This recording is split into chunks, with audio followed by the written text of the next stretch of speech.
Alors bonjour à tous et bienvenue dans cette nouvelle vidéo. Aujourd'hui, oui, on parle de l'enlèvement, cette doctrine qui fait tant parler sur TikTok. Pour tous ceux qui ne le savent pas, j'ai une page TikTok où j'essaie de partager des prières, la parole des dieux, etc. N'hésitez pas à les checker si ça vous intéresse. Aujourd'hui, on revient sur la doctrine de l'enlèvement, très très présente sur les réseaux sociaux et qui fait peur en réalité à beaucoup de monde, qui peuvent détourner beaucoup de personnes de la foi chrétienne par peur d'eux, par la pression que ça peut mettre, etc.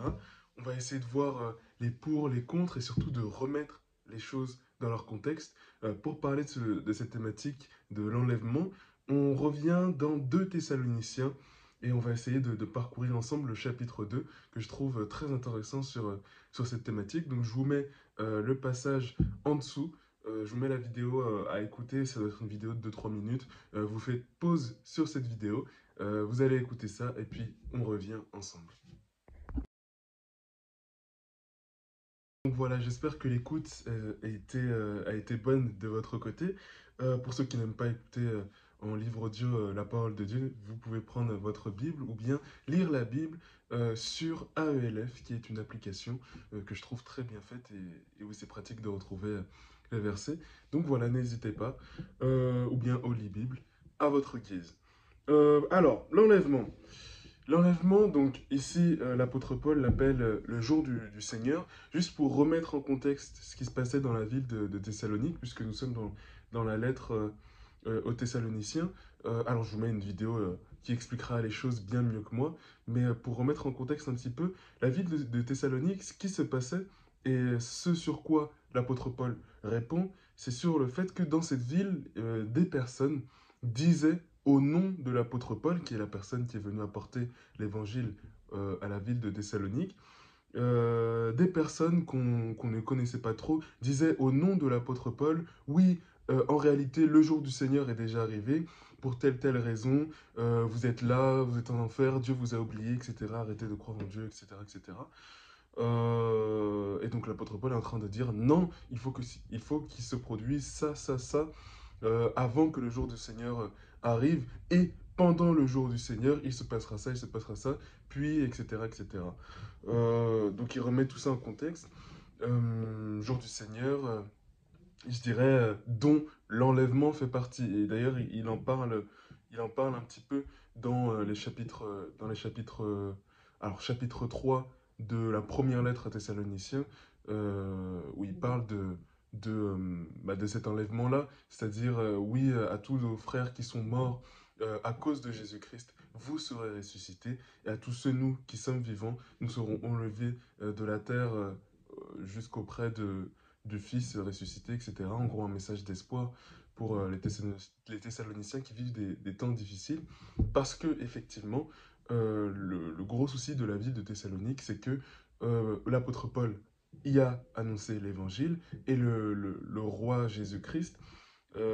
Cependant, le reste de la population, qui elle ne croit pas, voit ça comme une provocation pour l'empereur Jules César. Ils se disent, ah non, le plus grand empereur, c'est Jules César. Les chrétiens disent, non, le roi des rois, c'est Jésus. Et donc, on a un peuple qui se fait persécuter par ses concitoyens énormément. Donc voilà ce qui pose problème. C'est un peuple qui se fait persécuter encore et encore et encore depuis l'acte des apôtres. Alors, je retrouve juste le passage où on entend parler de la première fois de la ville de Thessalonique. Voilà, dans Acte 17, on entend parler de la premier passage d'évangélisation de la ville de Thessalonique. Donc voilà, depuis Acte 17, depuis le départ de l'apôtre Paul, qui est d'ailleurs parti de la ville à cause des persécutions, enfin qui a été chassé par le peuple etc.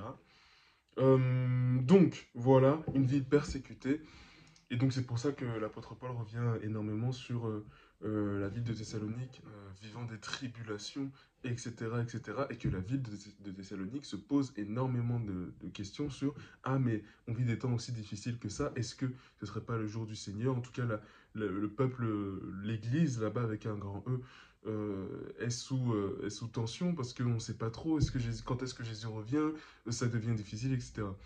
Donc l'apôtre Paul renvoie une lettre, encore une fois d'encouragement, de tenez bon. Et anéantir tout ce qui tourne autour de l'enlèvement qui peut être dit. Alors, petite remise en contexte, un peu fouillis, mais bon, j'espère que vous vous y retrouvez quand même un petit peu. Je fais cette vidéo sans trop de structure. Qu'est-ce que je voulais dire? Oui, donc, revenons à notre sujet principal, l'enlèvement. En gros, pour revenir sur cette thématique-là de l'enlèvement, du verset 1, donc de la deuxième lettre, chapitre 2 Thessalonique, du chapitre 1 au verset 10, on a l'apôtre Paul qui nous dit, on a l'apôtre Paul qui revient sur le jour du Seigneur, et si vous n'avez pas cru, il se passera ça, etc., etc. Des versets, un passage qui peut faire peur. Néanmoins, on a toute la deuxième partie du chapitre, du verset 13 au verset 17, où en fait c'est un message comment dire, d'espérance et surtout à vous, le peuple de Thessalonique, dont vous avez une foi incroyable, etc. On rend grâce à Dieu pour votre foi, etc. Et qui a pas des paroles de condamnation, ah si vous ne faites pas ça, vous ferez ça, mais d'encouragement. Et donc c'est ce point-là que je voulais éclaircir à toutes les personnes, à tous les chrétiens qui peut-être se disent, ah mais est-ce que je crois vraiment en Dieu, est-ce que si, est-ce que ça? Non, faites attention parce que l'apôtre Paul, quand il dit ça, c'est pas pour condamner des personnes qui croient déjà en Dieu, ou du moins qui sont dans l'effort, qui sont en train qui sont en train de se donner pour Dieu, c'est pas du tout ça. C'est vraiment, comment dire, pour mise en garde pour les personnes qui s'interdisent de croire en Dieu et surtout pour réconforter, ne vous inquiétez pas, le jour du Seigneur n'est pas censé être quelque chose de négatif pour nous chrétiens, c'est quelque chose d'encouragement, comment dire, c'est une victoire. C'est un jour où on est censé être heureux et quand on entend enlèvement, jour du Seigneur, on est censé être heureux, tu vois. Et quand bien même on n'est pas un chrétien parfait, aucun chrétien n'est parfait, c'est vraiment à tous ceux qui essayent, tous ceux qui se donnent la peine, comme la ville de Thessalonique, qui se donne la peine de continuer à croire en Dieu. Il peut y avoir des retombées, il peut y avoir des péchés, il peut y avoir ci, ça, ça. Mais est-ce que dans notre cœur, on est dans un process d'évolution et d'avancer vers Dieu? À toutes ces personnes-là qui ont cette étincelle de foi et qui essayent malgré tout ce qu'elles peuvent être comme imperfection, qui essayent chaque jour, ne vous en faites pas. Jésus est avec nous, Jésus est notre force, Jésus nous encourage, etc. etc.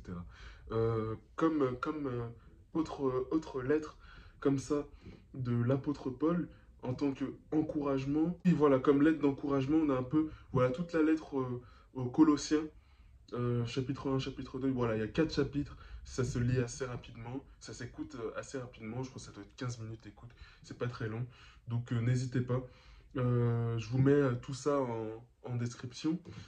Donc voilà, c'était principalement les choses sur lesquelles je voulais revenir.